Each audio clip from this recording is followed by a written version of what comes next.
Hello, comic book community. This is Hello. NammaN, and there's K-pop up there. She's gonna lead the show. So K-pop, Hey let's guys. go. All right. Hello to everyone that is finally joining us. We have here with the lovely Sean Chen. Woo! Whoa. Legend in your own right.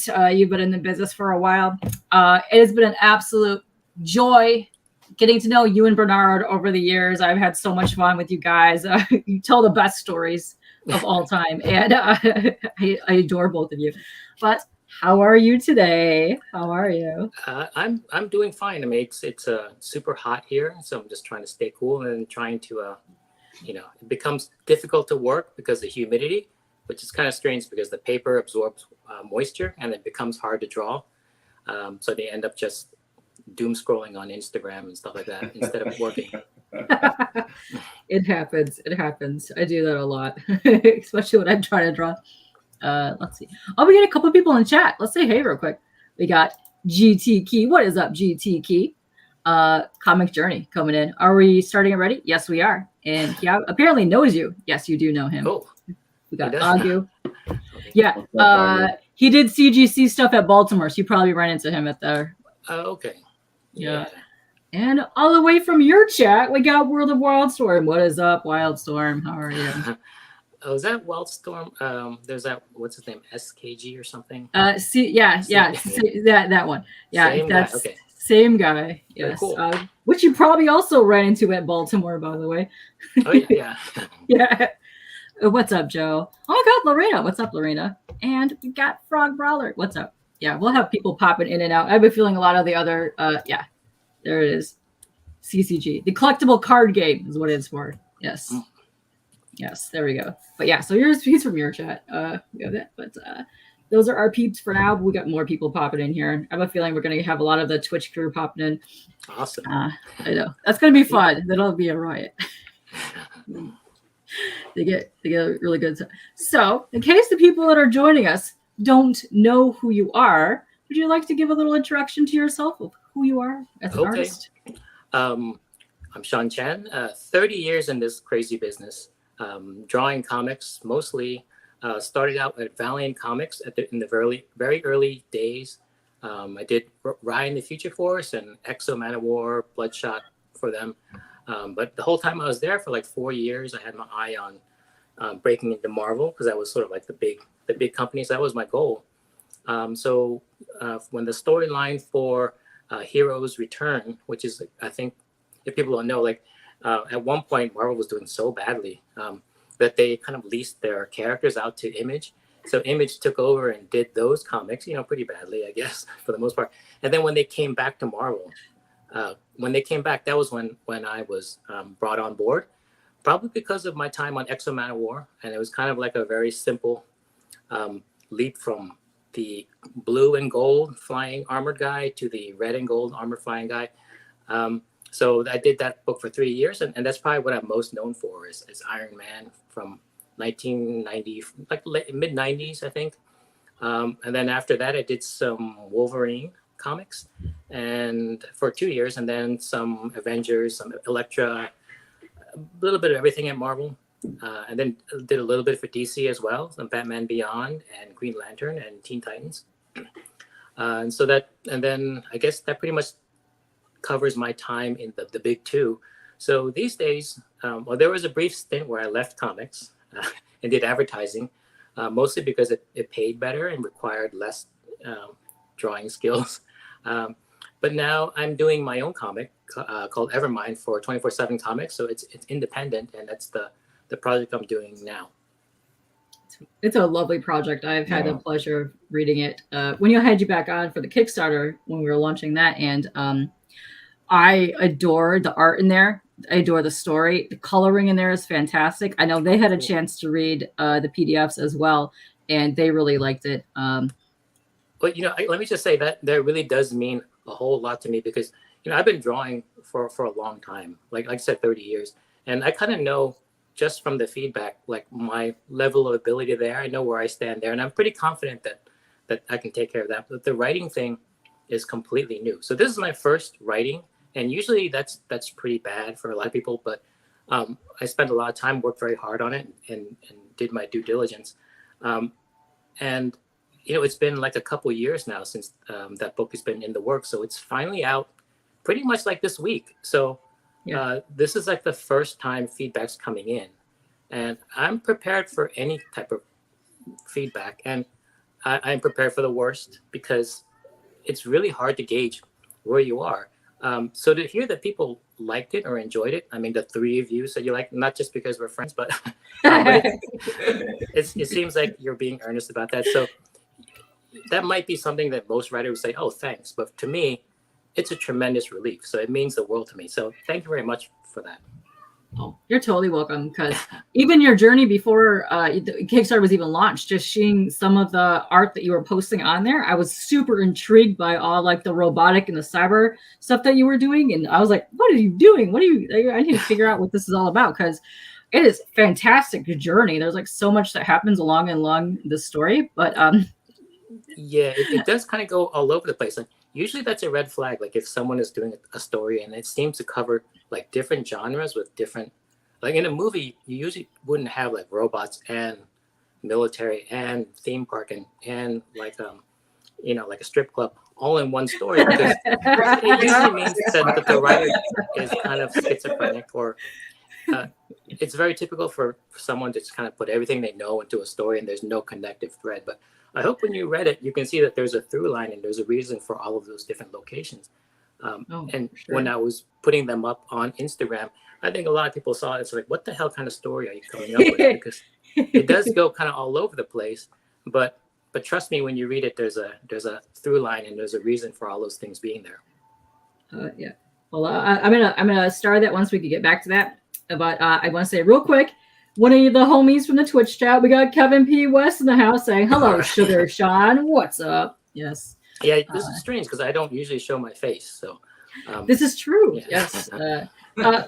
So people are wondering what we're actually talking about on the stream. So Bernard Chang, who will be our guest tomorrow, has a stream on Twitch and on YouTube, but the most of the streaming is done, like the chat on Twitch. And you, Jerry Ma, Courtney, and a couple other guys all hop on there every week, and he'll be doing sketches. Is Battle of the Sketches back, or is that still on hold for right now? Oh, we're kind of just back from our long break, so we'll see what it's all about. But when you say it's about sketches, and I think that's being very generous. I think that's the idea, that it's an educational thing. Yes. But very quickly it devolves into just a lot of fart jokes and just, so I know we're trying to increase the educational content of it. So Good luck with that. I think there are always farts when Bernard's around, so that's not going to go anywhere. Hopefully I've seen Bernard shows. Oh yeah. So it's usually held every Tuesday, Twitch and YouTube. Sometimes he'll do like giveaways for original art, signed books, and things like that. But I want to say he does sketches for Battle of the Sketches. So if you guys don't know what that is, it is a monthly and weekly challenge. You'll have a theme for the whole month, and each week there's a different character. And then you post your art piece on Wednesdays. So Nam, if you're getting into art like myself, we should start doing them when they come back from the Battle of the Sketches. It's a great way. And then and you guys are so involved in everyone that does this, which is amazing, because you guys really retweet every single person that tags that on there. And it's a great chance for people to see art, find other people. And it's just been such a pleasure to see that grow from when you guys started it. Yeah. Just as a tip, like if anyone, we will showcase anything that's drawn, and we're very lucky that people participate and that there's a good group. But if you want to go further, if you want to take a deeper dive into just like learning, you can ask us for critiques about your drawing, or ask questions about your drawing and what we think could have been improved or what's working well. And we make that available to whoever, wants to chime up about that. Cool. Yeah, it's very nice. So Nam, you would be really interested in that too, because they also have a Discord where you could post some art pieces and ask for everybody that's in there. They ask for tips or tricks or what to do to make it more dynamic and all that stuff. But I like when you guys do portfolio reviews, and you also do every now and then, like you'll do the pages, like you can make up the stories, and then you'll see what each person does, which I think is quite fantastic that you guys do that. Christian, I do not have the link to the Discord right now, but I could, if you want me to, I will post it down below when we're done. But I'll get to that a little bit, Christian. But yeah, no, it's been so much fun seeing that and just seeing the interaction with the chat and how Bernard and you guys go ahead and talk to everybody, even with the art, which is amazing because you would think that these people in the industry would not be that friendly to be just random people. Well, you know, I think one of the reasons why we can have a relationship with everyone there is because there's not that many people there. I mean, honestly, if we had thousands of people, I wouldn't know who anyone is. But you know, sometimes the number of people who are on the stream outnumber the people who are watching. So. Oh, that's good.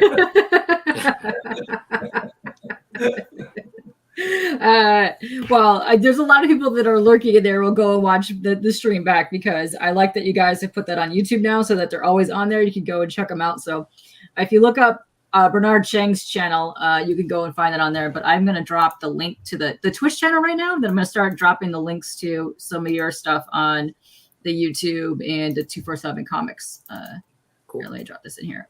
Boom. There's that. So that is the Twitch channel that we're talking about where they go and actually stream, which he didn't have one this week because one, he had a birthday. Bernard had a birthday. They were out of town because you guys just got back from the Morocco. Yeah, we were there for 10 days as a guest of the Minister of Culture, just to help, you know, bring comics and literacy over there.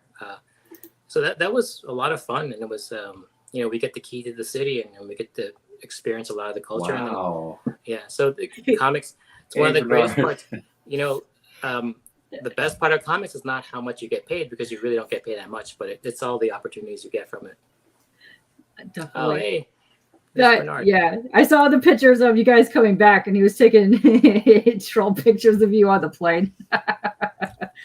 Yeah, I had this mysterious problem where half the time I fly, I become violently ill, and I have no idea what's causing it. So, yeah, speak of the devil, there's Bernard. Yes. Kev is awesome. So Kev is in the California-based area, and he goes and does a lot of events for comics and artists and stuff. And he said he met you way back in '93 during the Extreme Tour days. Wow. Okay, that must be like the the Deathmate tour, where we partnered with Image and did some tour along the West Coasts. Yeah. So yeah, the comics is a small community. So professionally, there's about 800 of us, and then the fan base is not, it's big, but it's not massive. So it is possible to know every single one of you. So. Oh, he said, yeah, the Deathmate tour. Yes. Nice. You've been lured by Otaku. Nice. I hope you enjoy your stay here. Yeah, exactly. Okay. Hold on a second. Yeah. So your book for Evermind has been absolutely just, I've loved everything about it. And what I like about it is it's not just a futuristic thing. It's not just a science-based thing. It's really, when you get down into it, the relationship between the daughter and her father, like reconnecting and getting back in touch with each other. You know, what I was really inspired by that, Steve Jobs, he barely had a relationship with his daughter. It was very complicated. So, you know, I think I read his biography, and that was interesting. And then there was a movie that came out that focused on that, and that was sort of like a great way into this story, because I knew that there had to be like a lot of, you know, big robot battles and stuff like that. But at the core, I think it really needed that kind of story engine that was really just about him and I think what's cool about it is that the main character, Lucas Sang, is a scientist who is like very narcissistic, and he's heavily flawed, and he really wants to really make a mark, and he feel like he's been overlooked. So he'll basically do anything to stand out and become great.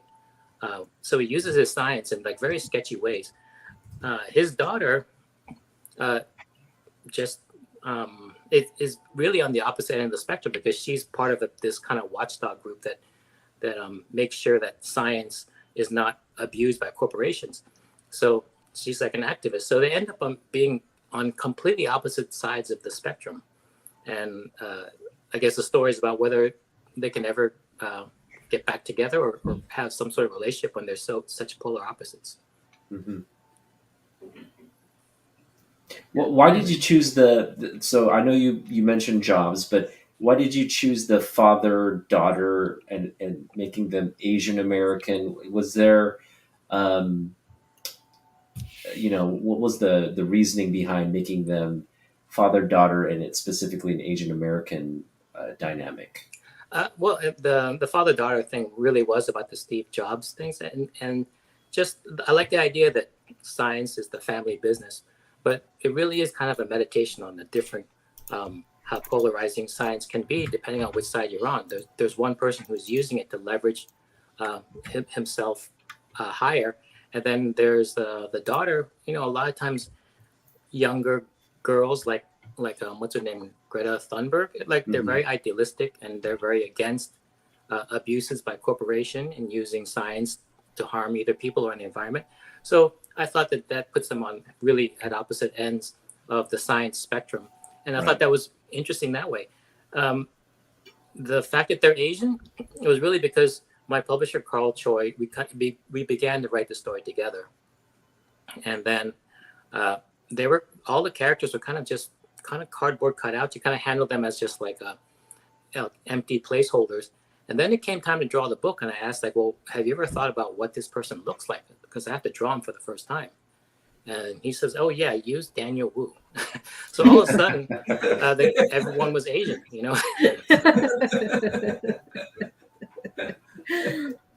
So how did that come about when he said, yeah, use Daniel Wu? Like, how did you get involved with Daniel at the time? Because he's also part of this as well.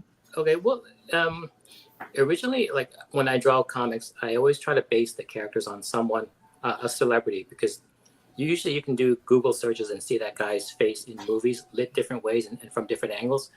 So I would usually draw celebrities, but since it's hard to make them look exactly like the celebrity, people can never tell. So he said, draw Daniel Wu, and so I did. And then we were thinking, like, Carl had this idea where if maybe he brought it to Daniel's people, that maybe he'd want to be involved, which is kind of like a long shot. But when you do a comic and write a story, the idea is that if you do your job right, then the story kind of grows. I mean, it catches on and it spreads. If the story were no good, I mean, you can take it to Daniel Wu's people, and they're like, no thanks. This is cool, but no thanks. But if you do your job right, and then the story is kind of like catchy, or what they call unputdownable, or something I want to be part of, then it starts to gather more and more people. So that was a big boost. Like, he read it and he liked it and he wanted to be part of it. And to his credit, it's not just like we're not using his face or his celebrity status. He's actually in there in the writing meetings, and then informing us and building out the character, because he actually has a lot to say about actors more than anyone on a movie set. Even the writers, they're constantly asking about what's my character's motivation, so they're very keyed into character. So he came in with a wealth of knowledge and information about that, and so he's been great to work with, a great collaborator. Mm-hmm. It sounds like you guys had a really good team built up, and we were talking about backstage, but this is before you popped on, and Nam was even saying how when you read the story, it really feels like you're watching like a movie, like it's playing along. So he must have been really good at helping you like visualize that kind of like flow as well. Yeah. To be honest, I haven't read a huge amount of comics. I mean, I read a lot of the important ones. So my influences mostly come from movies, and the story is kind of written like a screenplay, because I don't really know too much about writing comics. The amount of information out there about writing comics is not that much, but you can see a ton of YouTube stuff and classes about writing screenplays. So that's where I learned most of my writing, and it kind of feels like a little movie. Mm-hmm. And definitely Daniel really helped that along the way. I can just imagine him acting through this, seeing a bunch of his performances. So yeah, it has that cinematic feel. The most thing that I was really impressed about, as far as the art is concerned, is that none of the background seemed like it was done lazily. I mean, no, just empty color or one color. Every background had. I mean, each panel was full of images, and not many. If there was a background, yeah, you have a movie set in the background. Right. So that was just amazing. I mean, not single lazily done background. Yeah. So, Oh, thanks. I appreciate that. I think it mostly comes from a weakness. Like when you, I think when you do art, I can only conceive of the image like a picture. And when you take a picture of something, you really can't drop the background away. It really comes with the foreground. So when I go draw something, it's very strange. It feels kind of empty back there. I kind of see like what would really be back there is not an empty space or sky. There would be stuff back there. And unfortunately, in a book like this, where it's science fiction, there's a lot back there. And yeah. to a point where I think it may hurt the story a little bit because there's so much there that it looks like, I think if you look at this book, you'll notice one thing. There's a lot of panels on each page, and every panel has background, and there's a lot of characters on the page, and there's a lot of story that gets compressed. So this is like a 2-hour movie that's compressed into like 3 issues. So what you're getting basically is almost like an entire season of a streaming series, but it's been compressed into 3 issues. Mm-hmm. So, I hope that it doesn't feel too cluttered, but the backgrounds is something that I put in because I think it makes the story feel real. Right. Yeah. Yeah. It gives me that what's that?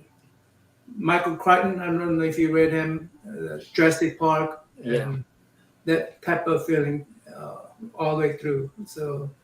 Great. Well, I'm glad you liked it. I mean, I think it really bordered on being too much for your. I didn't want to blow out your retinas, so. I actually think the backgrounds helped with that imaginary type world because you have like the Disney-ish princess land, then you have the underworld, which is like corruption and like strippers and like all kinds of fantastical stuff happening in there.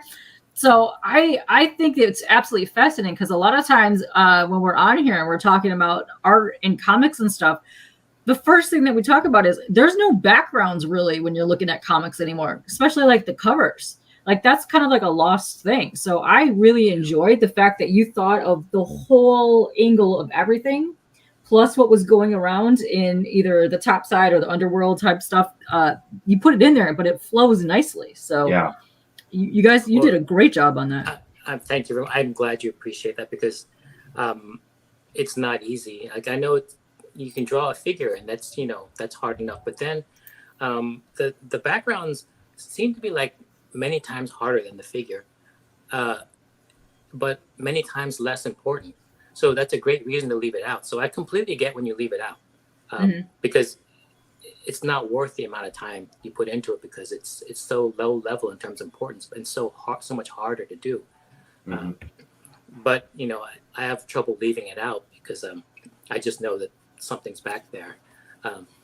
So we'll see how far. Like if I may wake up one day and determine that we don't need backgrounds anymore, and then they'll change it for now. Well, I hope not, because to me this gives another level of another level of quality. When I look at it, I go, wow, that's just another level of quality that you were adding to the book. So it was. It's not just. Yeah, another thing is like we tell a story with static images. So a movie is constantly moving and TV is constantly moving. Real life is constantly moving. But when we tell a story in comics, it's a still image. And then you can kind of just look at the picture and move on. So kind of a way to counter that is just to put a lot back there. So if you wanted to go look at it again, then you can start exploring what's in the background. It gives you, it's more immersive. Yeah. So it's kind of like, there's a lot of reasons why I do it. And I'm glad it's appreciated because it's definitely not easy, and it doesn't make for a good payday because it takes 2 or 3 times longer. Yeah, you spent a lot of time on Yeah. just the art alone. So how long ago did you guys start the process of making the Evermind? Well, there was a lot of detours. Yeah, I'm not sure if this is something that we're supposed to admit, but we did. It was an NFT project, so uh, there was, NFTs. A lot of times you have those profile pictures. So Yes.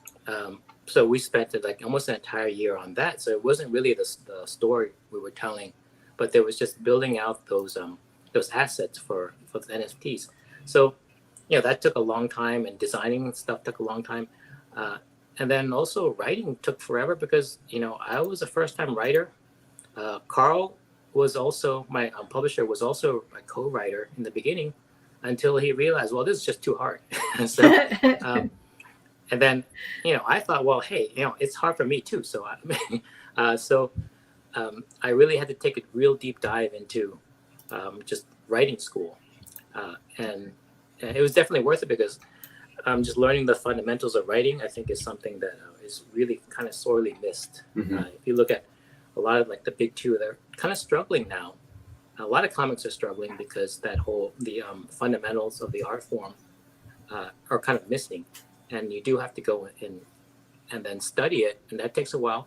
And then in order to write well, it also takes a long time because a story may seem just like a series of events one after the other, but that's really just you're telling a situation or like an event. But to make it a story, that's like 100 times harder. Yeah. So it's kind of like writing, rewriting, revising, and sometimes for an entire year, because to me this isn't a comic that like a monthly comic that you put out on the shelf. This is sort of like my screenplay for a movie, and those actually, or a novel. A novel could take years to write. So, so this is, I kind of think of it that way, and it's been slow because of it. So, Yeah. Sean, who have been your influences, either comic books, or maybe I guess on the big screen, or just I guess fiction that you enjoy reading? Who have been some of your influences from the pen? okay. The biggest thing for me in comics, like, I think comics are always a lot of fun, and like a lot of the fighting and the spandex and capes. But then when I grew up, I was gonna start to move away from comics because there was a certain age where that's really where there's a sweet spot where you enjoy that type of thing. But right as I was about to leave it, I read Watchmen, and Watchmen really blew my mind. It was like to take the subject matter seriously, and then to put all that great story structure and character development into it. And I realized that you can do everything that you would do in a movie in this comic, which is, I mean, let's face it, comics are really a children's medium, but you don't have to age out of it. You can kind of take it with you into adulthood. And then if you like Shakespeare, if you like, police procedurals, or if you like really adult stuff, you can still put it in your comic, and it fits just perfectly. So that was kind of what I want to do. Like, this is sort of like my version of, like, if I was able to write something like Watchmen, this would be it.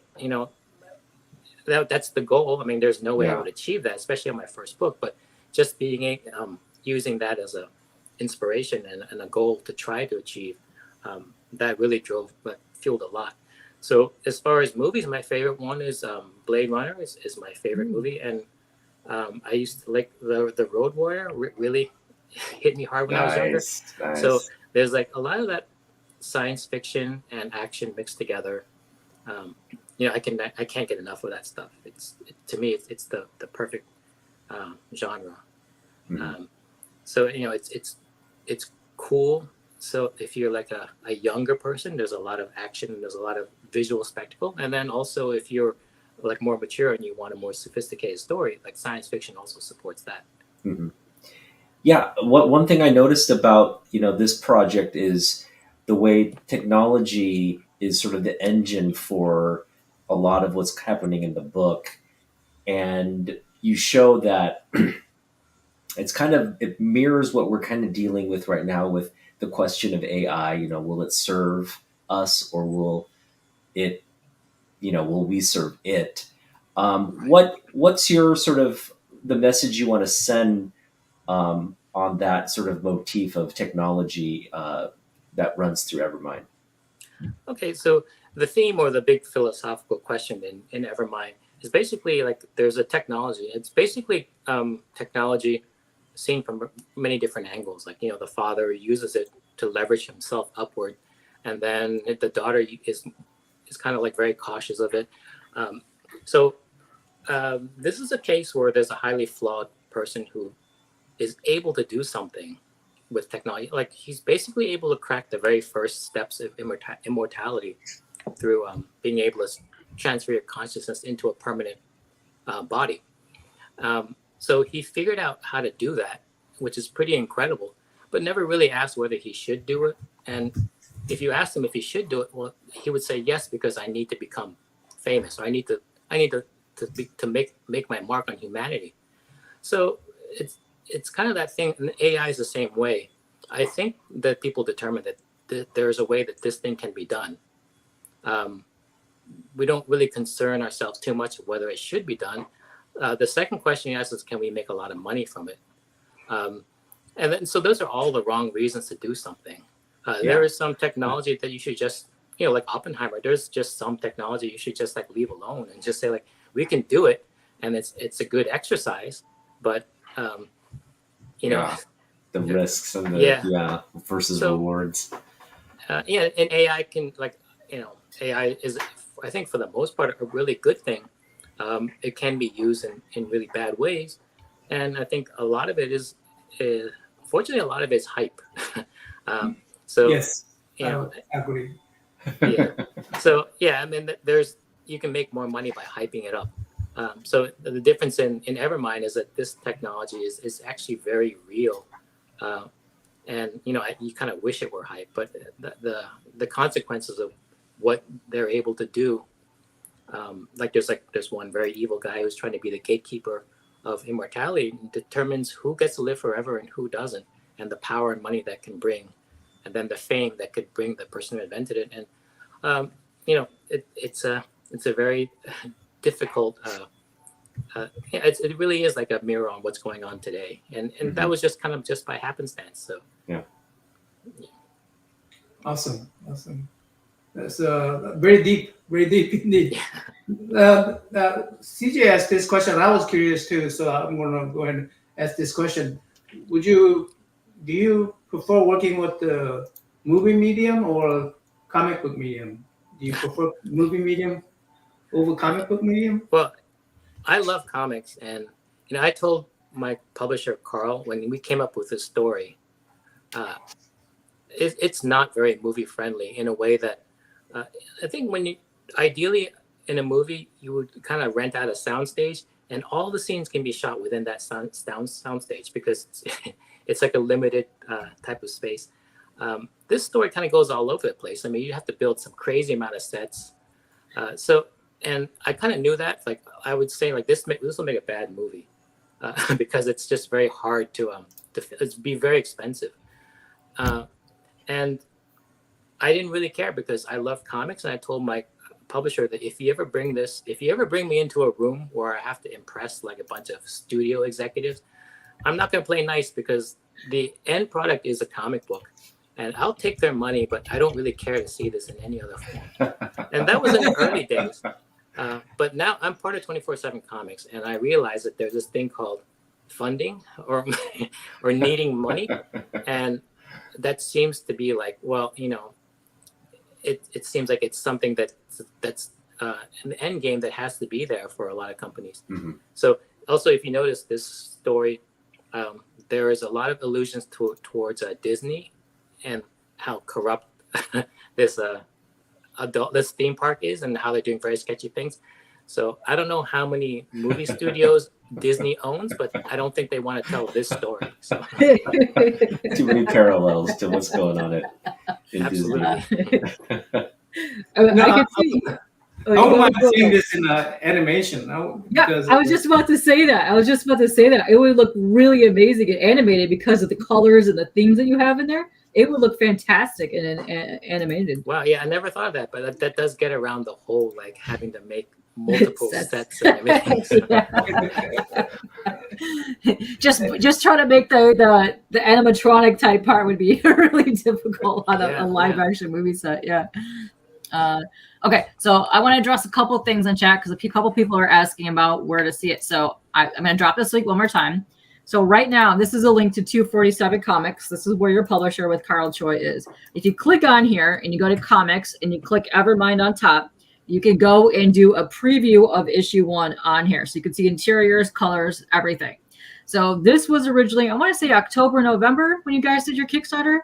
Yeah. Somewhere around there. So Journey actually had a couple questions for this because I know people actually backed the Kickstarter in here. So can you give an update on Sean's Kickstarter? So if you backed it, look in your email because one, you'll have a link to it's veve.me where you can get your NFT copy of the book and you can get different of the variant covers on there as well. So you can get that on there. You will also have a shipping notification saying that you got your books shipped. So you should be getting them probably by next week if that's the case. So let me uncheck that because there's a couple things happening there.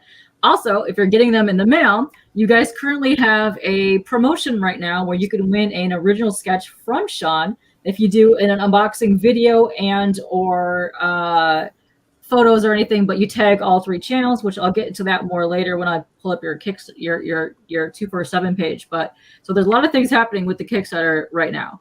Well, I'm glad you know a lot. Yeah, I was unaware of all this. So well, now you know. So now you know. So yeah. So I will also drop okay. So it's called Vive. I don't even know how to pronounce it. Vive Me, because originally you said that you started as an NFT project. So if you go here, you can actually buy an NFT copy of Evermind issue 1. And you could get an NFT version of it coming with several different comic of the covers, but you could actually read it on there as well. And I think it was like $6.99 or something like that for a digital NFT issue, which is interesting. It's an interesting aspect that you're kind of putting that in there as well. Yeah, I think what's cool about that is, well, I mean, it really is whether you believe in digital collectibles. A lot of people think that those really don't mesh well together. But as the artist, I worked on this thing and I would see it digitally. And I've been making comics and, scanning into Photoshop and then processing the pages. And then I usually am kind of disappointed when it gets printed on paper. And I'm not sure if it's just me, but I think comics really just present a lot better in digital form.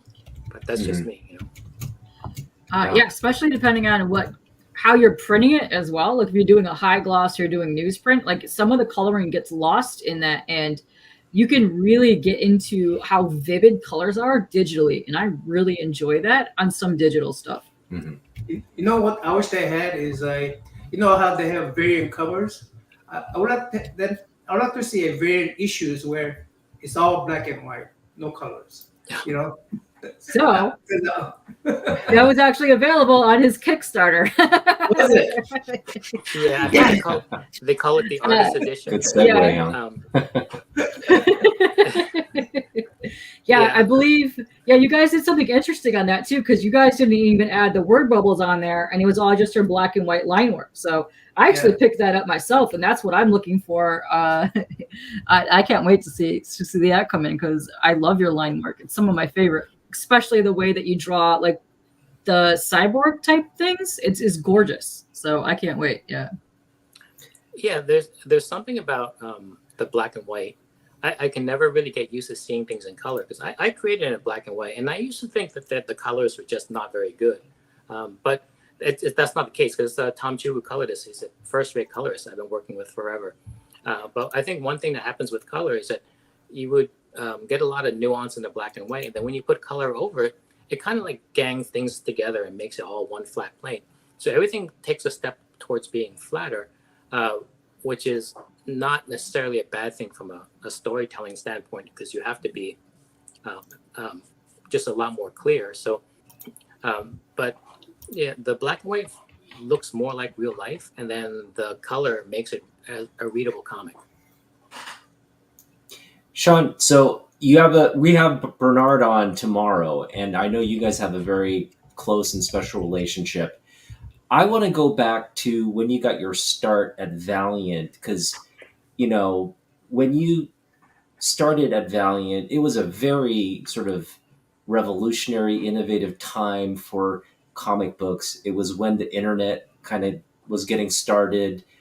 Can you just talk about what it was like to be working in the industry, and just kind of like being adjacent to like Image, being at Valiant, what the culture there was like, and again, talk maybe more about your relationships that you built during your time there. Okay. Well, that was my first. I was pretty young, and that was my first job really in comics. So I had nothing to compare it to, but it was a strange time because there was a lot going on. Um, I think most of us kind of know what a bubble is. Back then, we didn't really have them for it. I mean, we have a housing bubble and there's a stock market bubble and all that stuff. But back then, I mean, there really wasn't this type of thing. So comics were going through this big heyday where there was this huge bubble, and then I'm not sure which company would get selected to be on the good side of that, but I happened to just kind of force gump my way into Valiant, and that happened to be a darling company that was put up right up against Image in terms of like a, you know, peers, and that which I couldn't understand because I thought Image was a completely different company with way cooler art and way cooler stories, um, but then for some reason certain companies got selected to be very hot, and it was just very hot. Um, I met a lot of great people there, and people I still know to this day. Like I know Barry Windsor Smith was living legend. Just to be able to work with him, to have him as a mentor there, and working in the studio with him was Wow. was probably like one of the highlights of my career. And I met Bernard there very early on when he first kind of came in off the street and got a job there. So we kind of started out together, and that was like 30 years ago. Also, Bob Layton, famous Wow. Iron Man artist, he was the person that I spent most of the time with because he was actually in the studio every day, standing over you, Awesome. directing you, and then teaching you. So it was a great learning experience. I learned from everyone there, and so yeah, it was a very surreal time because Yeah.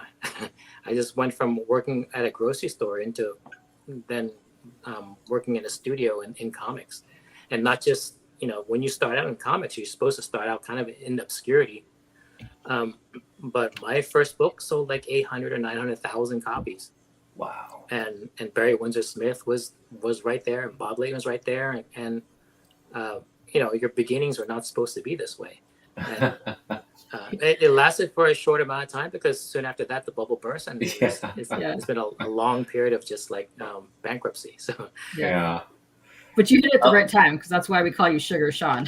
yeah, I got my first royalty check, and then my mom. I come from a family of doctors, and my mother knew that I was the artist. That I was the artist because I didn't do well in school. So that royalty check, I gave it to her and said, like, invest this and Oh. yeah.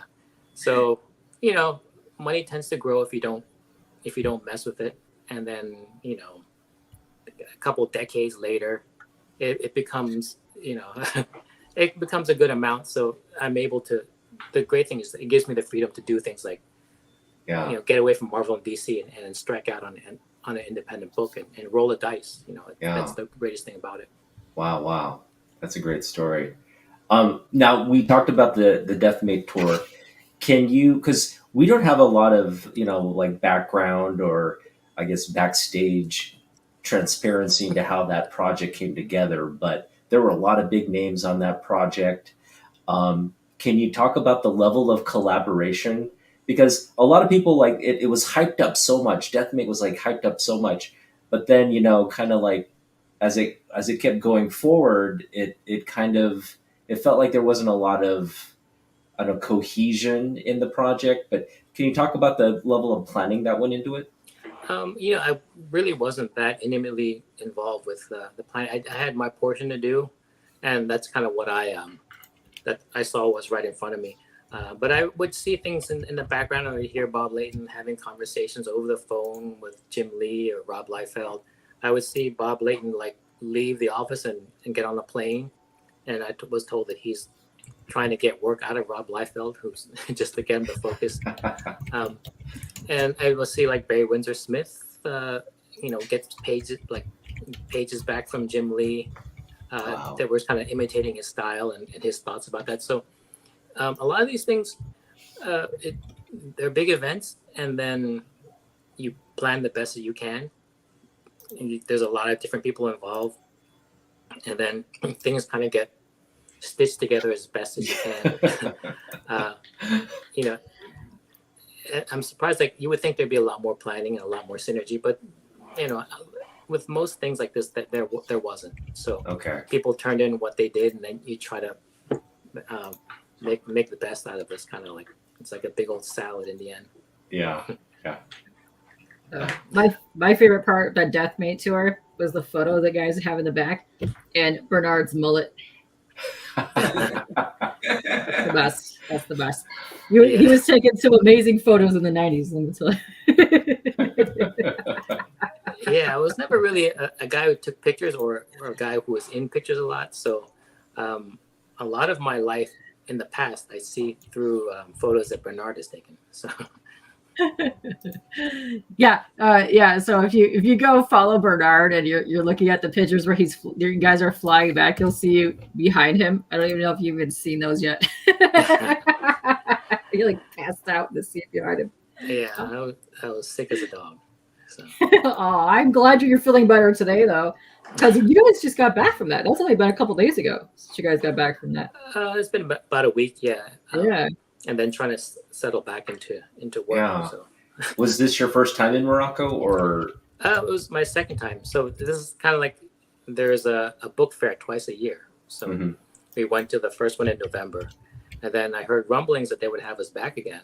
Oh wow! And then sure enough, in just a few weeks ago, we went for a second time. This time to Rabat. So who knows how long it's going to be? But as long as they like spreading comics into their culture, I think I'd love to go back.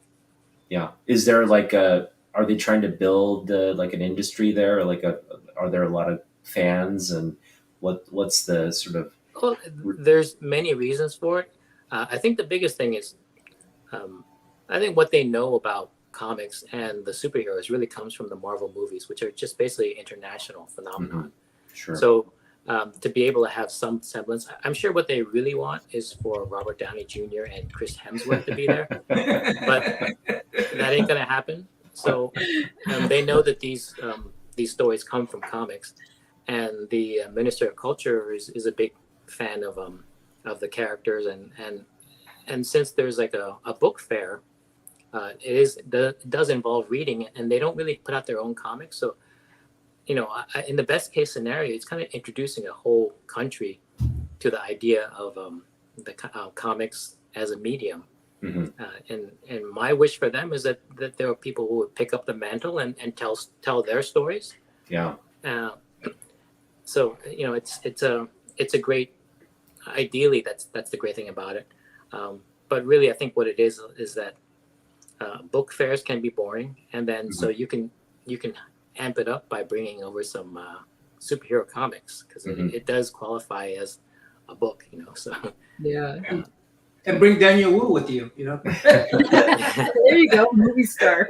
Yeah, international movie star. Yeah, he's a great guy. So he seems super nice. And because you guys are friends with some other actors. Because I remember when Perry Young used to come on the sketch battle too. And if you don't know, he's in the Warrior show. And he's awesome. He's awesome. Well, that's because Jerry Ma is part of the stream. Everyone knows Jerry. He's sort of like 6 degrees of Kevin Bacon. Jerry Ma is the party hub. guy. You're connected to everyone in the world if you know Jerry Ma. So, wow. This is true. Yeah, he seems like the life of the party when you see Jerry. Yeah, and you can really tell when he's not on the stream. Yeah, the stream becomes very educational. I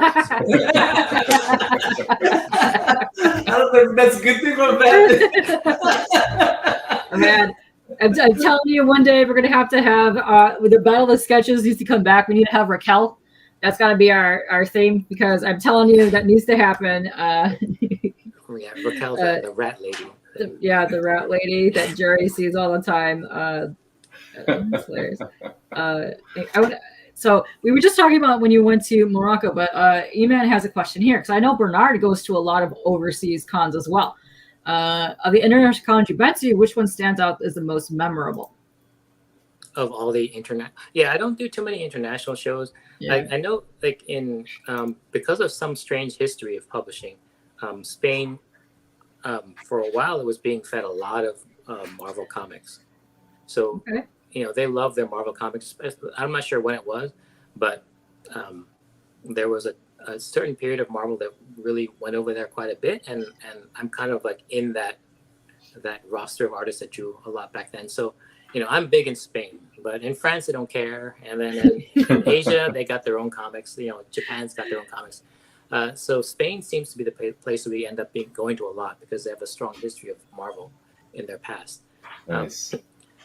But yeah, the thing with Bernard is I think there's a couple of things that he enjoys the international conventions, and also he needs those airline miles. So he would, and like one good thing about our job is that these days, if you have like a iPad, you can have Procreate on it, and he draws like in the waiting room and the first class lounge, even on the airplane and hotels.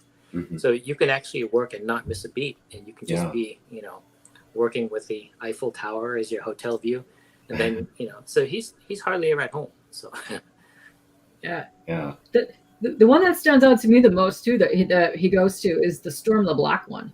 That one seems super interesting. What is it? That was in like Abu Dhabi or something? Yeah, the UAE. I think what goes on there is like that whole place is sort of like an instant city. Like it kind of came up very quickly, and they just need to kind of have culture just kind of pop up out of nowhere. So if they need something to enrich the people, they would just buy it. So you would see, like, if they need a soccer team, like, let's start a soccer team because we have all the money in the world. So it's just like out of the box start it. So they would, if they want to start either like a MCU of their own or a comic book company, you don't have to kind of wait and train the local talent because like that takes time. You just take all those artists, like the veterans from America, and just bring them over and then just get things going. So yeah, I think that's great. So we can spend a lot of time going to the Middle East. Yeah. So I've actually recently had a couple of people on from Greece and a bunch of other countries. Have you ever gone to any cons in Greece?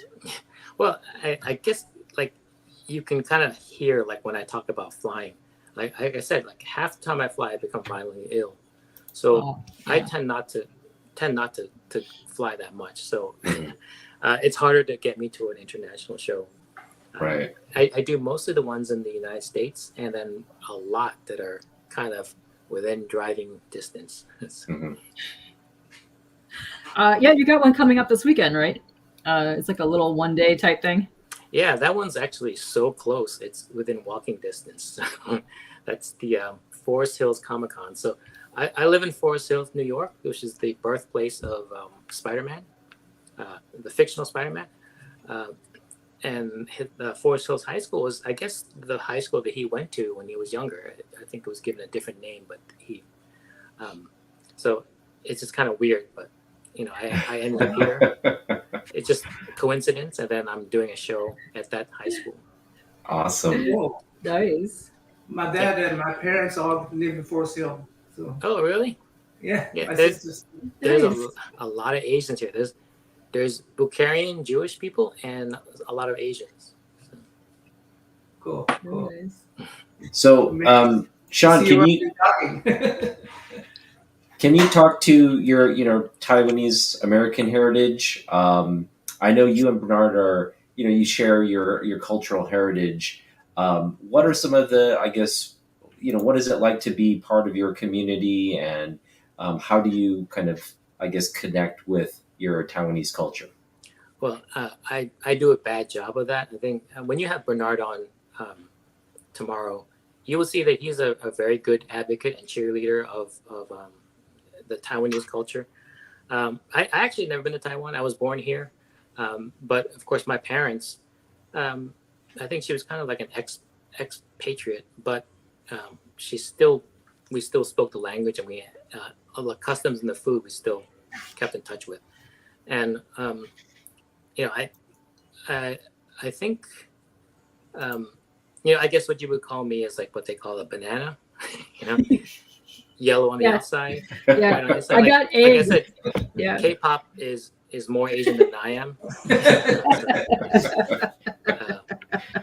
But it's never too late to immerse yourself. So if I can stomach the long 24-hour flight there, I plan to go pretty soon and kind of discover my roots. Yeah, you got to go. It's such a wonderful place. Yeah, it's become.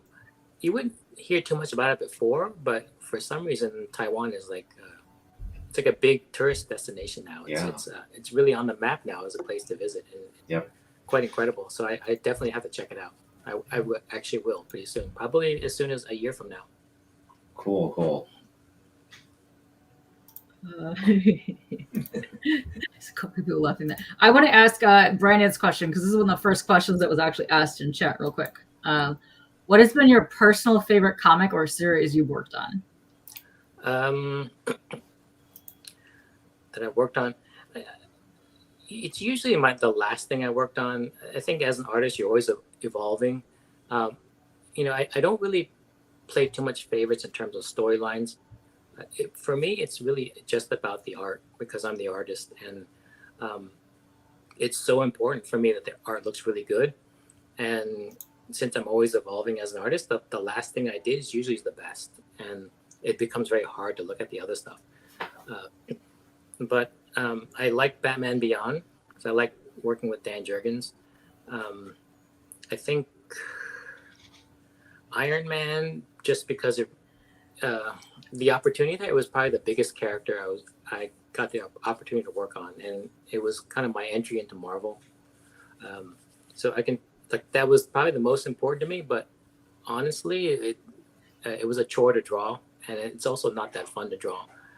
Wolverine was like a lot of fun, and he's my favorite character, and the fact that I got to draw him for a couple of years I'm not sure how that happened, but to go from Iron Man to Wolverine is kind of like a strange trajectory, but yeah, that was probably the best time when I was doing Wolverine and then X-Men the End, just because the X-Men are my favorite group, so just to be able to draw that was great. That was awesome. That was it for me. Yeah. Awesome. Let's see. Let me ask a couple other ones. I'm gonna do you have any other questions? I'm gonna show some Wolverine drawing here. Oh, okay. Yes. Yeah, let's show off some of Sean's art. Yeah. We do have so just people that are still in chat. I still have a whole bunch of questions starred, so we can get to those too. But let's show off some work here. And this is actually a question from Kelly right now. What was the funnest lunch bag / barf bag art that you've done? Yeah. Oh wow! I think there's some that are very funny, and I like Wolverine. So you'll probably see there's probably 5 or so different Wolverine barf bags.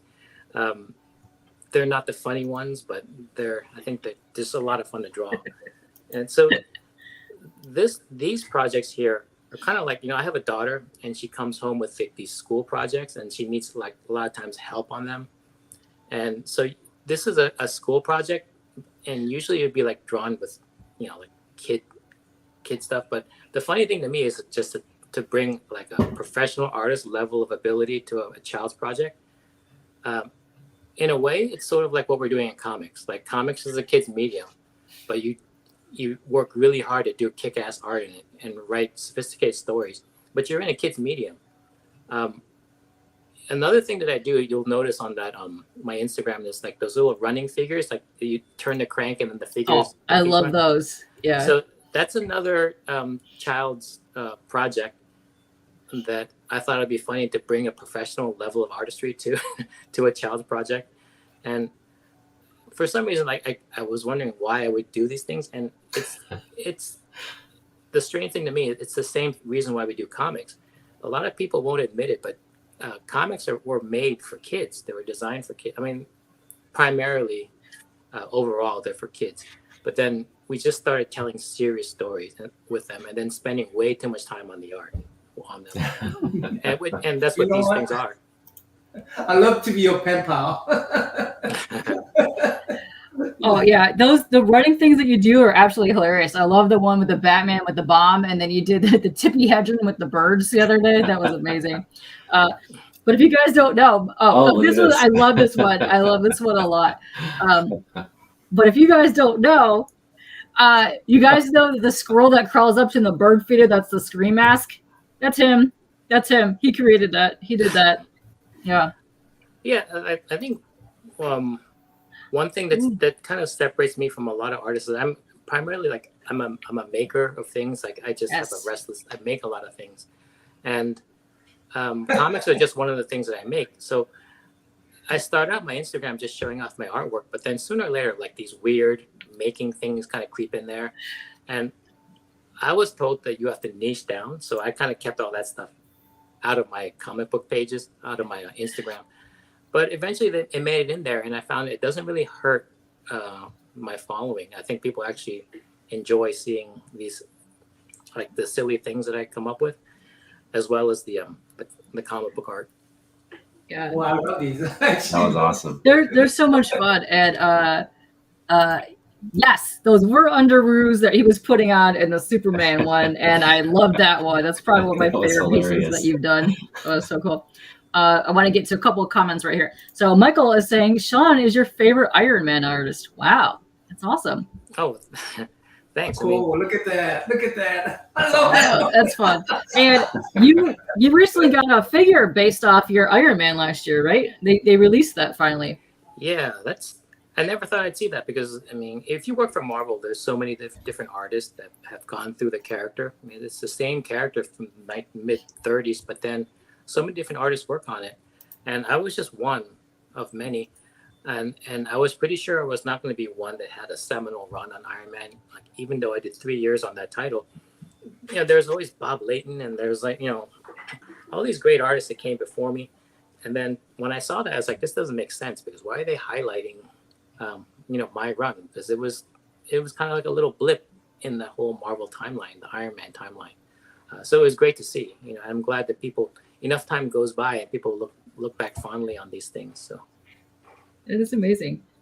So this might be actually something that you might even remember because Shelby here, this is Shelby Robertson. He says he was your neighbor doing that small Wizard World New York show years ago. Oh yeah. And Shelby Robertson. So he worked for Extreme Studios and he also worked for Image at one point, and he's still in the business today. Yeah, he really blows my mind. I mean, I think during that show he told me he's done 1,000 commissions.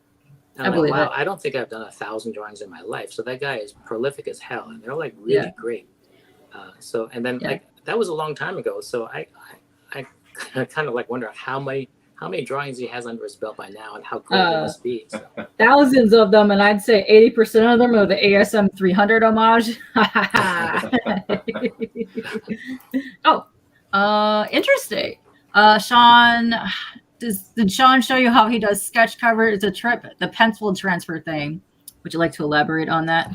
Pencil transfer. I think it might be just like the old school carbon copy. Like, I think it's hard to draw on those sketch covers. So sometimes I would just draw it on just a piece of paper, and then the problem is you have to get that onto the sketch cover, and there's no technology that can do that yet. So I would just scribble gray pencil all over the back of the drawing, and then just kind of trace it off onto. It's kind of like carbon paper. You know, remember carbon paper from a long time ago? It's kind of like making your own carbon paper. Because, Brilliant. Yeah. Brilliant. Yeah, I used to do that from when we had to do wood carving. So we would have to layer it, and then you just trace over it. But the pencil thing works. It's quite fascinating how that works. Yeah. I spend too much time on all of my drawings, just because drawing is still a struggle for me, and I have to find all these little hacks to get it to come out right, and which is really strange to say if you're if I'm drawing as long as I have, that it's still like pulling teeth every time. So Mm. Who are some of your influences, in the art world or in the comic book industry? I would say the first person that really hit me really hard, that fueled basically an entire decade of just drawing, just trying to be like, is Travis Charest. Yes. Travis, actually. Yeah, so something about his work just really hit me hard, and I just wanted nothing more than to be just like that. And he had like this ungodly level of drawing ability, and that lasted for like a decade. And I still love his work today. But then I kind of latched on to Olivier Coipel. Ooh, yes. Oh. Yeah. And he's really is still a major influence. Like, and then the very, very latest person that I want to be is Pepe Larraz. You know, it seems like so much of what fuels me is like looking at that stuff and then just wanting to be that so badly that I have to just like start working at it. But really, they're very important, because I think I wouldn't know what's possible to draw unless I've seen it before, and so I really do have to see someone's art as like a North Star that I can work towards. Otherwise, I would think that I'm drawing about as well as a person can draw in comics. So I have to see some of the best stuff out there to kind of raise the level. Yeah, all incredible. Yeah, he actually had one of your covers, your variant covers for your Evermind Kickstarter. Oh yeah, you talking about? Yes, Ruan. Is it Ruan? Oh, DK1. Yeah, DK1. Yeah, he's amazing. Yeah, he's good stuff. I love his art. His art is amazing. And hold on. Shelby says, watching Sean jam out a cable sketch cover, it was like watching Ancient Secrets Not Meant for Mankind to Witness. Nice, Shelby. Oh man, yeah, he's been doing amazing stuff. But yeah, I like. Wow. It's so good. Your watercolor skills have leveled up big time since you started picking it back up again, and I've loved. I know we've talked about that a bunch of times over the past couple of years, but I love watching you watercolor. It's fascinating to me. Yeah, I'm still kind of learning how to do it. I think everyone kind of when they do colors, they go to markers, and you have a lot more control with those Copics. But I always like when you use watercolor, you get a similar appearance, but it's more in a fine art category rather than an illustration. So yeah, and it's crazy to have to try to control the watercolor wash. It's hard to tame, but and I just think that you have to do a lot of it. So I just try to do a lot of it. Ooh. You're getting some really good compliments from CJ here. He says, I love the way Sean draws Batman. I mean, you should. You picked up, what was a Batman Beyond sketch at Baltimore from him? Kev's chiming in, what's wrong with markers? Kev's also an artist, if you guys don't know, but yeah. You know what's wrong with markers is how much they cost. And then if you have to take them to a convention, yeah, like I think it's just ridiculous. Like if you need like a very light pink hue for the nose, yeah, that there's a marker for that, and it has to be a little bit darker. There's a marker for that, and a little bit darker. So there's like 5 different shades of red. With watercolor, it's just I have a travel watercolor set that's the size of like a flask, and that covers everything. Absolutely. Yeah. Let's see here. Yeah, so if you want a cheaper version, Shelby here has been informing me about the Uhuhu brands, and apparently they're the same as the Copics, so go check those out, guys. Let's see. So you built that assembly process? Oh yourself? yeah. Yeah, so like I said, like I'm kind of very mechanically inclined. I like to build things. So this is a good way to make a piece of art into like a 3D kinetic sculpture. And I like process and methodology to figure things out. So cool. If you draw comics, if I draw comics for too long, the fact that it's 2-dimensional and so tiny and it really bothers me. So I always, try to make things, build things also. That is so cool. You get That very is awesome. scientific, which is awesome, and you involve your daughter in it as well, because you've done a lot of stuff with like resin, mold making. I adore the fact that you cut out a chunk of your house to make that bird window so that your daughter could watch the birds hatch and stuff. That's fascinating to me. Yeah. Yeah, it's funny. Like, I think kind of very restless that way. I always liked making things, and I think if I didn't, then I would just pretty much resent the time I'm doing comics, because comics are just so two-dimensional, and everything you do there, everything you make and put in comics is not real. So it's nice to make something that you can actually pick up. And I started out in college as a fine arts major, and my problem with fine arts is that kind of anything goes. You can just, whatever you do, like there's no structure to it. So art for me, there has to be spreadsheets and then technical bulletins and data you have to read, and then there has to be something where if it succeeds or fails. So with those running figures, if it jams up, then it didn't work, and then objectively it didn't work. If it's fine art, you can always just say like, oh, it's supposed to do that. So the art that I do needs to have a nerd component to it, and I think that's why I'm in comics instead of doing paintings of fruit or landscapes. And we're all thankful that you're in comics. Yes. Yeah. Are these on print, or any of it in your store somewhere? I don't have a store, which is kind of weird because I have a lot of things that I put out. But I think if anyone wants stuff, they just DM me, and that they can go through the whole process. Then you can buy like the running figures or like commissions, or I don't really have a website, so. Selling the running figures? What? Okay, I gotta wait. Yeah, you said you at the end of the thing you do like a giveaway. So if you want one as a giveaway, just let me know. Ooh, nice. I want that Luke Skywalker one and the. The most popular one is the Tippy Hedron with the one with the birds. I love the birds. I have no idea why, because that's not people don't come to my Instagram for that type of stuff, but it outsells the other ones like 10-1 for some reason. I love this Phoenix. You know what you're gonna have to do now is you're gonna have to recreate the squirrel scream mask. So do the squirrel running, but like lift it where the head comes up and down. Oh my gosh. Okay, never mind. I want this one instead. I want to shout out more people because they were asking stuff. There was a couple people that says, "What is the black and white image behind you?" And then Travis Gibb here is also an independent comic creator. He says, "The New Mutants behind you." He loves the New Mutants banner behind Sean. Oh, maybe let me see if I can take it over there. Oh, nice.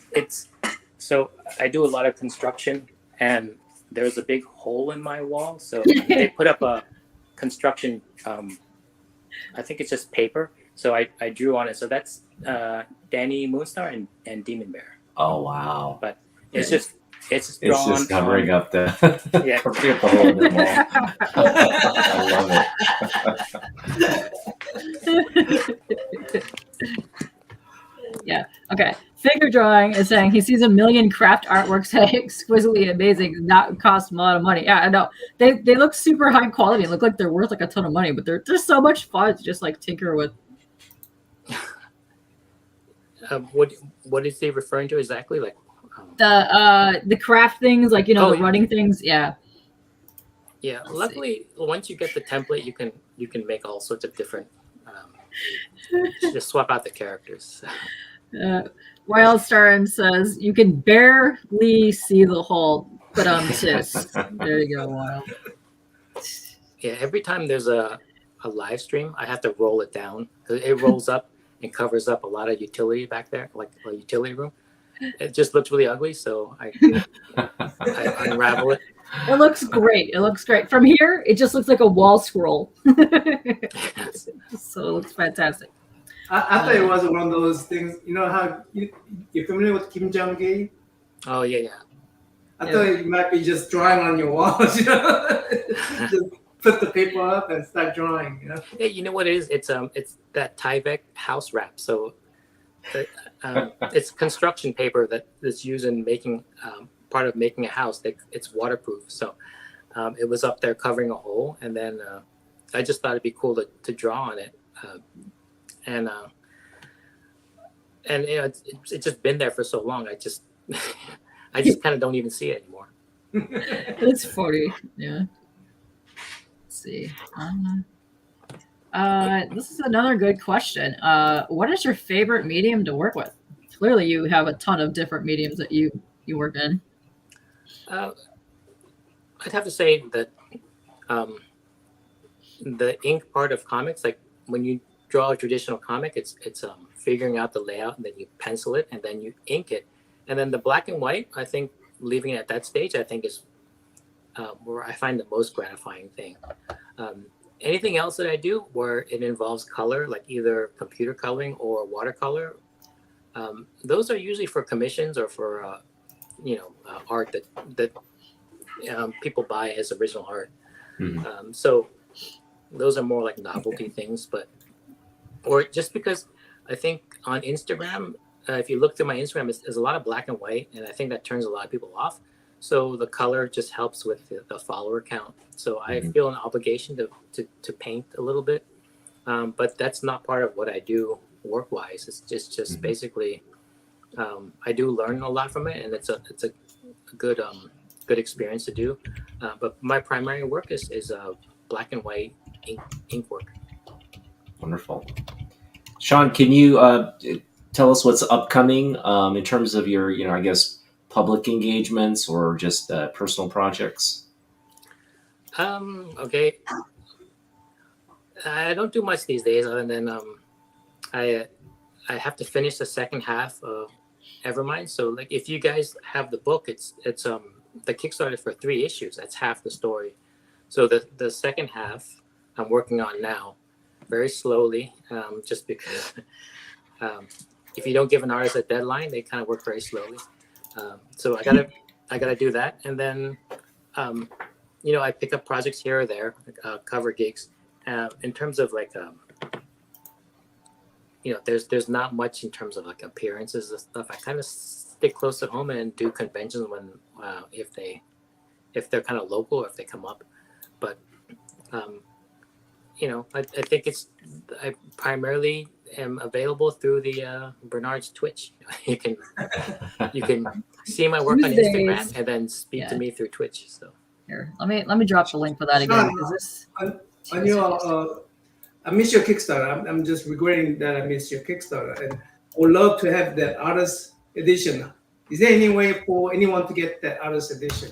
I should find. And really, it's run by my publisher, so he would know the answer. I'm sure there is. I wish, I want everyone to read the story. Just, I would love feedback, and I do these things because I'm trying to tell a story. I want people to say, even if you have to pirate it, for God's sake, pirate it. You don't have to pay me. So the more important thing is that you see it and read it, and then let me know how I'm doing on it. Good things, are good or bad. No, I love it. I mean, I'm beyond pirating right now. I need to get I'm a collector. So I have to have the real copy in my head. Absolutely, absolutely. We love.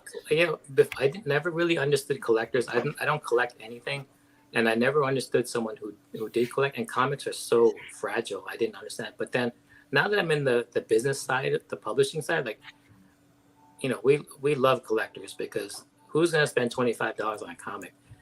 Especially if you want to read it, you can read it for free, but that doesn't pay our bills. So our bills are really paid by the people, the fewer people who actually spend a lot of money for these, because having an actual copy in their hands is important, and that's really our bread and butter. So, yeah.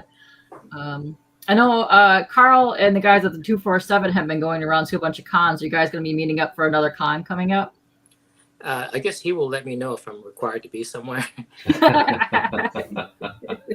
But yeah, I mean, we did our big tour to promote the first Kickstarter, and then they're on to a different book now. So I'm not sure how much I'll be part of that, but that's it's a different crew.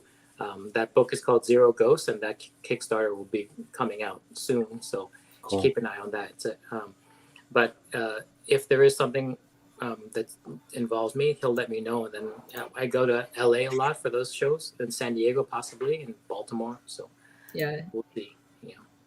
You hijacked Bernard's table last year in New York. Yeah, he's always in Taiwan these days. So. That's true. Well, you know, he's got reasons to be there, but yeah, it's funny. Hang on a second. Let me see if I can pull this up real quick. Because yeah. If you guys want to ask some questions, I'm gonna try and pull something up, or you want to go show more of his art real quick, we can do that. But I'm trying to pull something up real quick. Present some more art here. Let's see. Oh, it's in messages. So this is you giving out your secret right here. Yeah, these are available in kit form. I think everyone who sees it, they want the PDF, and you know, you really can't make this from a PDF because there's like wooden pieces and metal involved and 3 different types of paper stock. So this one's available as a kit, and I always encourage anyone who wants to make these, buy one and then just copy it. You know, just reverse engineer it. So. That's how I figure out how to do a lot of things. I figured out how to make a plushie. I figured out how to make a bunch of jewelry and a bunch of other stuff because I would just study the design of how to do stuff. And I go, well, I could just do that myself. And then that to me is awesome as an artist, is learning things that you've never even attempted before. Yeah, I fully support that. Right, hold on, let me see. I'm trying to doing the background work that really that is inspiring me. Beautiful work. Yeah, it's tough. You know, you have to draw backgrounds. Like if you do a present day comic, drawing backgrounds is hard enough, but you can always rely on what's really behind you. You can do Google image to see what things look like. But if you're telling a sci-fi story, none of that stuff really exists. So I go to draw it, and then it's like, wait a minute, I don't even know what this looks like. So I got to spend time designing it, and then I have to draw it. So. Yeah. That's why I do appreciate Jack Kirby's old books, because he really had to draw those things that doesn't exist. Right. Yeah, and they had such a strong, you can always tell that Jack Kirby backgrounds. Yeah. Okay. So I'm gonna drop this link. Let's see this Taylor Swift in action. Yeah. Let me see if there's a Taylor Swift in action coming up. No. It's there somewhere, Swift? yeah. It's somewhere. Okay. So I'm dropping the link right now because this is for the Zero Ghost campaign. It's in pre-launch right now, but if you guys want to go and just click on it to be notified when it does go launch. So this is the next 247 campaign right here. Cool. Yeah. You know, there's a lot of these kind of boutique publishers coming up, so we always need help getting the word out. So. Oh, for sure.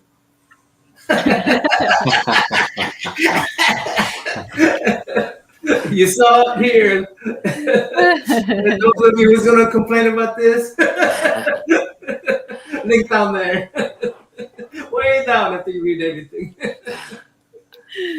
There we go. Boom. I know.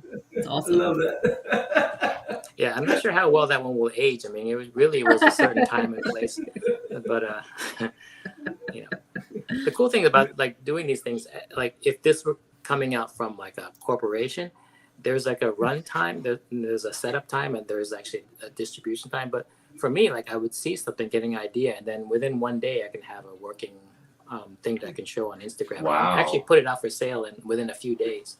Wow. You have a Taylor Swift background music there when you're doing this? I purposely turn off the sound, but Oh yeah, I don't know. Maybe I forgot. Probably. Good memes are like fine wine. Yes, exactly. I love that. Me too. Spidey.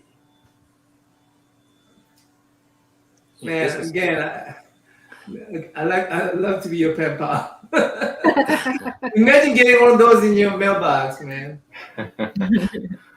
Okay. Yeah, they originally were Barf Bags. So back when I was crazy. Oh, this is Barf Bag. Okay. Yeah. So I would fly on an airplane. Like for some, like I don't know about most people. I don't read. Like so when I go on the long flights, like everyone opens up a book and starts reading or something, and I think they're crazy. So I would take the barf bag from the back of the seat and then draw on it. So the goal is like on the flights from New York to LA, you have about like 5 hours to do a drawing. So I would draw on the barf bags, and by the time we land, I would have one of these that I can put on Instagram, just to make use of the flying time. Yeah. And then after a while, I just started just doing them at my studio because they were very popular. Oh, they're fun to see. This is my favorite comment so far. Looks like he can't shake her off. Oh, hey. Very clever. Yeah, sometimes CJ is clever. Sometimes. Is your daughter a Swiftie? Is she into the Swift? Oh yeah. Yeah. She's right at that age, yeah. Ooh, the ink work here. Nice. Yeah. And so this is showing off some of the Evermind. Mine. Yeah. Mm-hmm. Bobo. Give it up for Bobo. Yeah, it would really help just to know what people think of this. I think people should be getting these books within the next couple of weeks. It's a lot of work to do this, and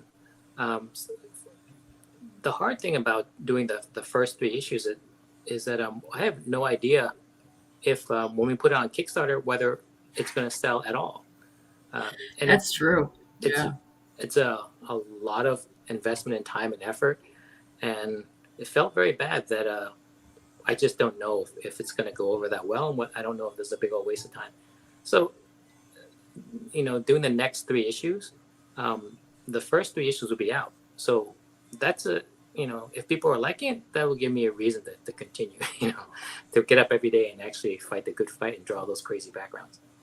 So far, the people that I know that have read the PDFs, because when you back the Kickstarter and you got the PDFs already, because you had to update your shipping information, I've seen a lot of people really like what they've been seeing so far. So this is so creative, man. I'm never gonna throw my egg cartons again.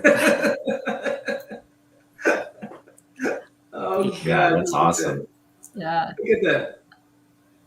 Yeah, and you guys did a ton of promotions for that too. Like you were there, like Daniel Wu was doing some stuff. Even Carl was getting on doing some streams. Like you guys were really hustling that Kickstarter.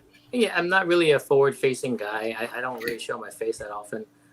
But when it came time for like this book, since it's kind of like my baby, like I wrote and drew it, and I would probably go into a really long depression if it was all just one big mistake. So I would do everything possible to try to get the word out for it, and I worked really hard on it, and I really wanted to go over well. So I did a lot of interviews. I did your interview, your show. I know. and about a dozen more. So yeah, no, I thank you. So you and Bernard, I thank both of you all the time because you guys are so much fun, and you really, really, I want to say, get to know your fans. Because I want to say years ago when we first started even talking back and forth, even on Twitch, like you would call me by my name, like in comments. And I was like, oh, this dude is awesome that he even went to my page to figure out what my name was to even respond back to me. So no, that's awesome when you guys do that. So yeah, I find it really hard. Like if I don't see the people, I can't really put a name to them. So, it's really hard. Everyone has a screen name. And so I don't really know who's who sometimes. I think, like Courtney, and I think is really good at that, but for some reason there's a barrier there, and it's a separation. Wildstar's giving me some shit. He says, meanwhile, he doesn't know my name. Oh, damn. I think I know what you look like and everything, but the thing is sometimes I can't connect that person that I met with the screen name. It's really bad, but yes, I guess I'm more of a visual person. Yeah, no, that's funny. Let's see. Okay, if you want to pause that for a second and then hold on, let me open this to a new window so I can show this real quick, because this has to do with the Kickstarter, because as of, I believe, a few days ago, we started getting notifications. Okay, so if you did back, you already paid at the time for the items that you did, but right now they're requesting you to go on and verify your address and everything because they have to charge you for shipping. So it's about $9-10 depending on what you ordered. So you have to do that through Pledge Manager. Okay. So CJ, if you have not done that, please gotta do that. And then you get your digital copies there. But right now, you guys have a contest going on for people that are unboxing the Kickstarter when it comes in. So, which is awesome because you guys can win a chance to win some Sean Chen original art. Holy cow! I cannot even get into that one. I know. You screwed up not backing now. This contest is kind of bittersweet for me. Carl didn't show me the artwork, but he picked this one because Gambit is very popular now because of X-Men '97. Yeah. And so he picked this piece of artwork from. He at one point he bought all the artwork that I have out there circulating, just to own it all. So this piece is maybe 20 years old, and it's very tough for me to look at. But so you'll be winning this piece of 20-year-old artwork that it's vintage. You can't get that anymore. Awesome. Okay, let me tell you this one more time because I know you had a rough day, had all kinds of stuff happen to you, CJ. In your email, look for something from Pledge Manager and 247 Comics. It'll say, click here to verify your shipping address to pay for shipping. When you do so, it'll take you to the Pledge Manager website where you enter your information to pay for shipping. Within, I would say, about a few days, they would give you the shipping notification that your stuff has been shipped. Now, in order to win this contest, this is what you have to do. Those that have backed and you receive your items, what you have to do here is unpack your Evermind package. Take a photo or video of yourself unpacking it. You can share some narrative audio or text about your experience. And then you got to post your photos and videos on Instagram. You have to tag 247 Comics, Sean Chen, and that Daniel Wu, and use the hashtag Evermind247 raffle. So you'll get 1 raffle ticket for the photo text post. You get 2 for the video audio text post, and 3 if your post gets more than 100 likes. So right now, people should be getting this by the weekend, is what I'm assuming, because my tracking says by the 3rd, and it's coming from somewhere in the States, not too far away. So once you get this, do this, you guys can enter to win this lovely art from Sean here. Hey, CJ, if you want to talk bad about that unboxing, just send that package to me. Yeah, there you go. There you go. You can do that.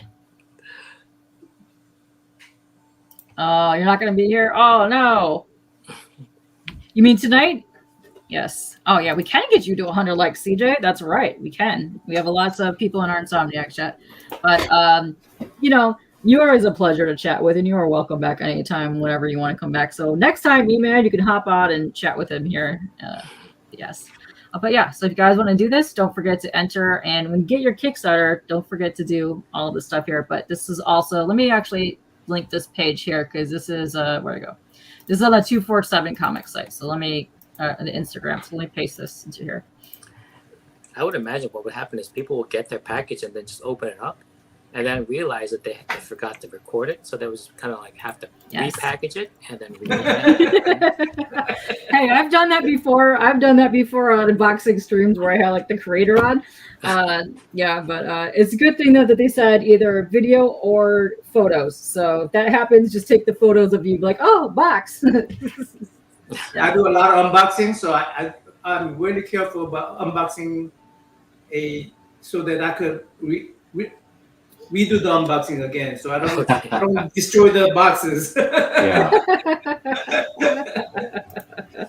All right, yeah. Let me get this up here. So yeah, so you can enter to win this if you did back the Kickstarter. So that's awesome. So check your mailbox. It should be coming out probably. I think the first wave they said, but you have to do the Pledge Manager thing first to make sure that you get it. So go check that out if you did back it and forgot. Nam here has 10 surveys that he needs to fill out his Kickstarter.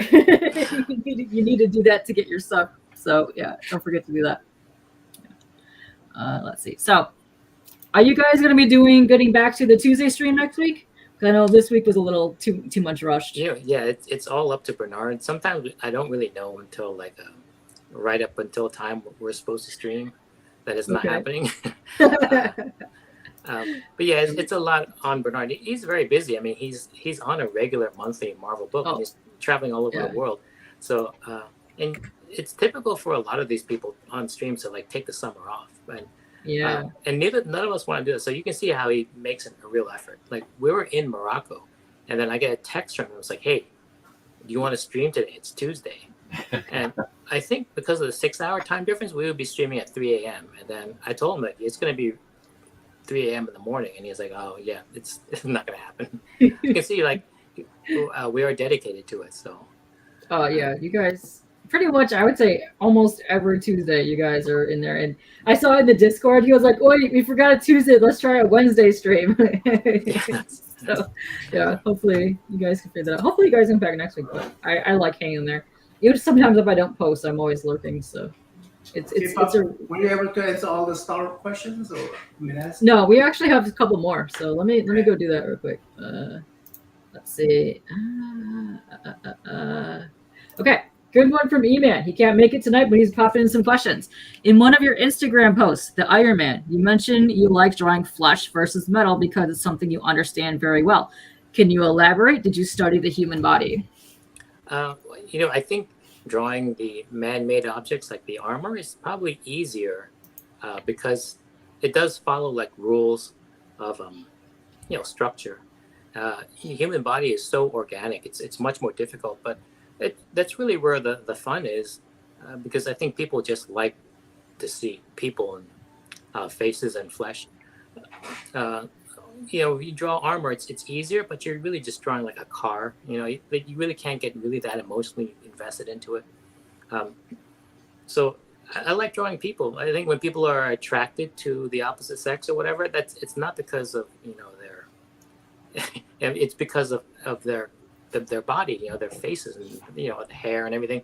All that stuff is fun to draw for an artist to draw, and there are artists that draw transformers and they don't hardly ever draw a human being, and I think they're kind of getting away with murder because they don't have to draw a difficult human being.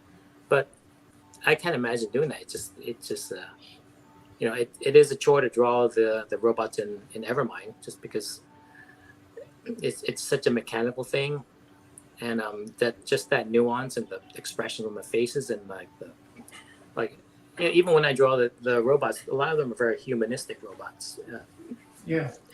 You do such a great job about the cybernetics and like the robots, because it looks like a gorilla. It looks like the female human body. They're the women bots are very, very delicate looking, but I like that you added like all these details and the ridges of like the faces and stuff where you would have like those connective panels and things. It's very gorgeous to see that.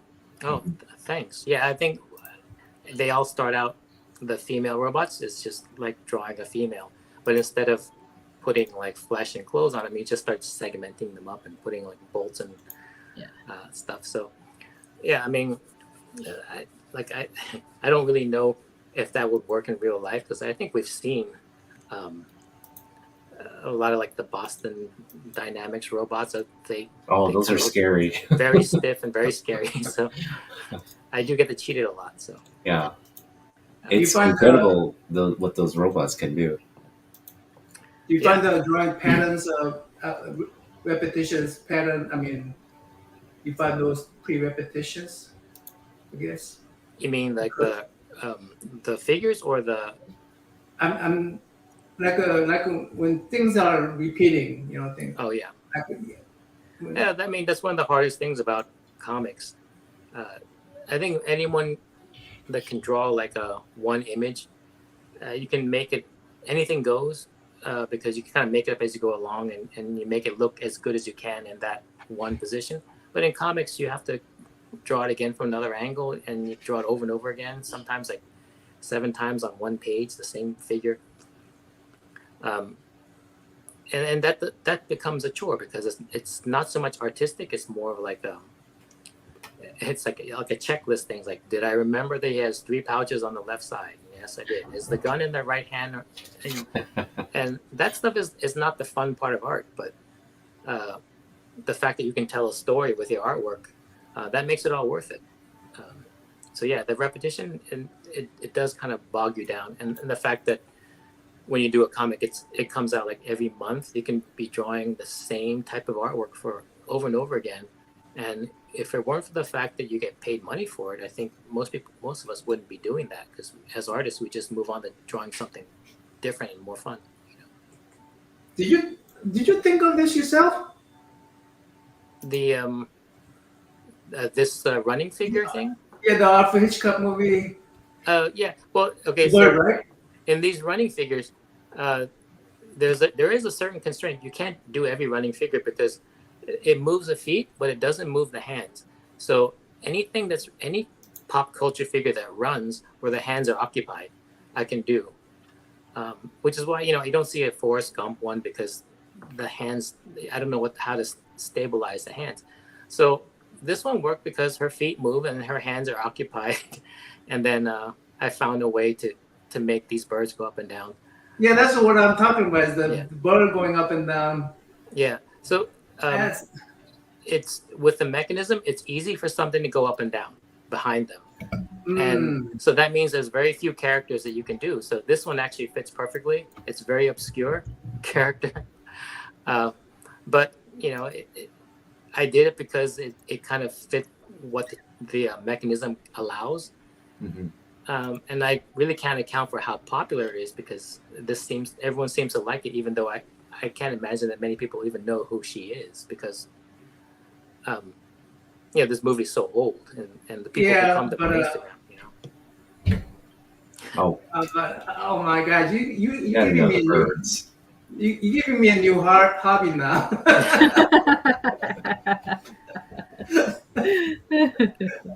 Oh boy! Another freaking rabbit hole to.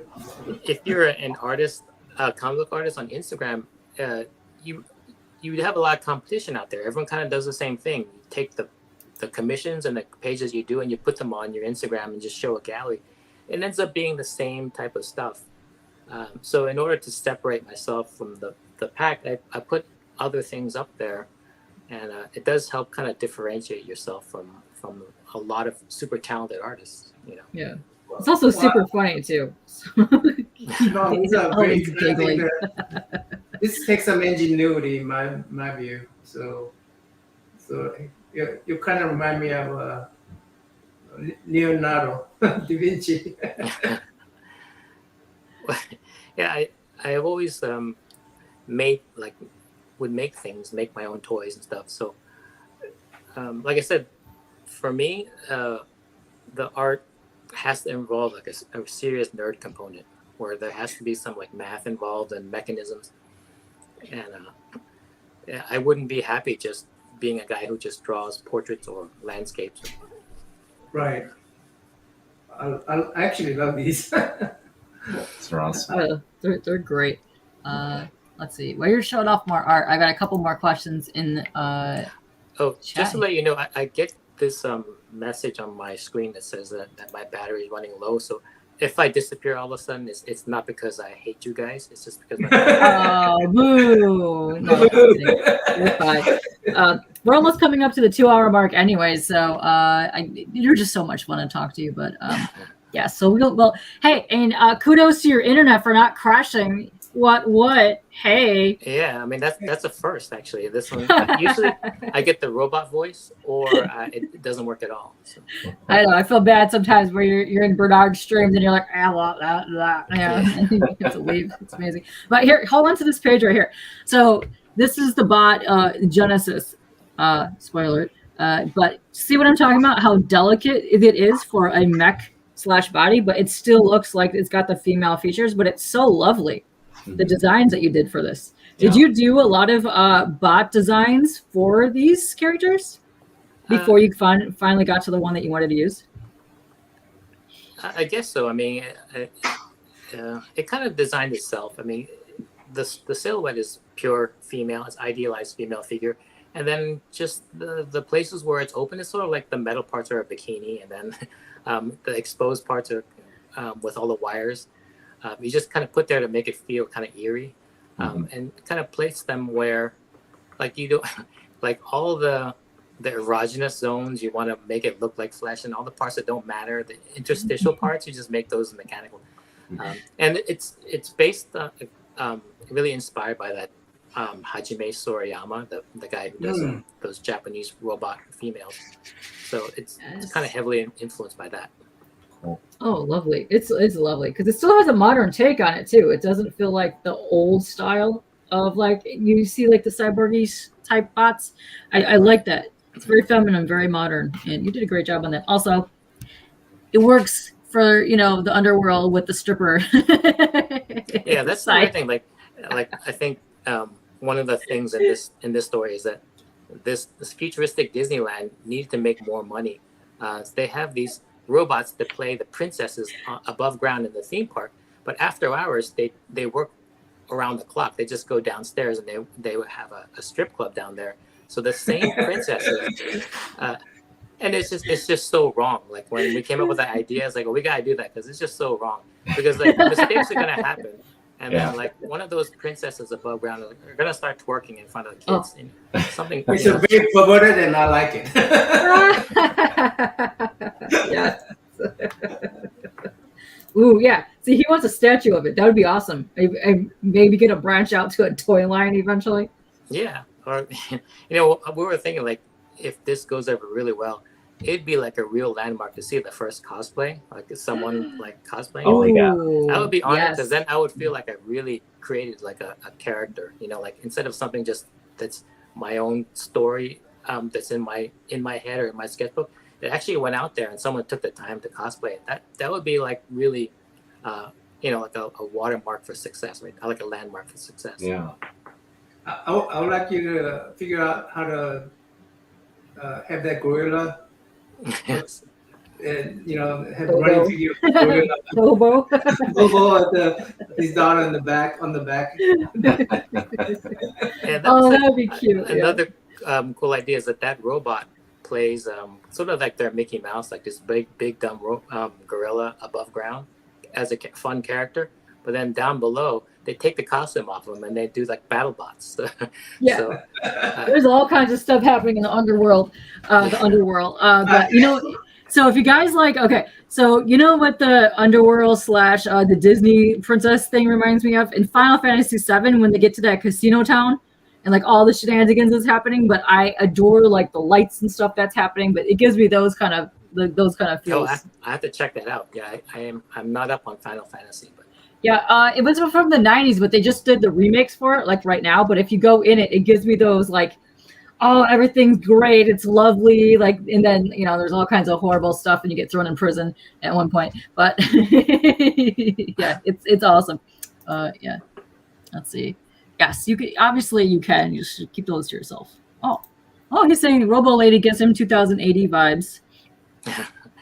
Yeah, that works. I think.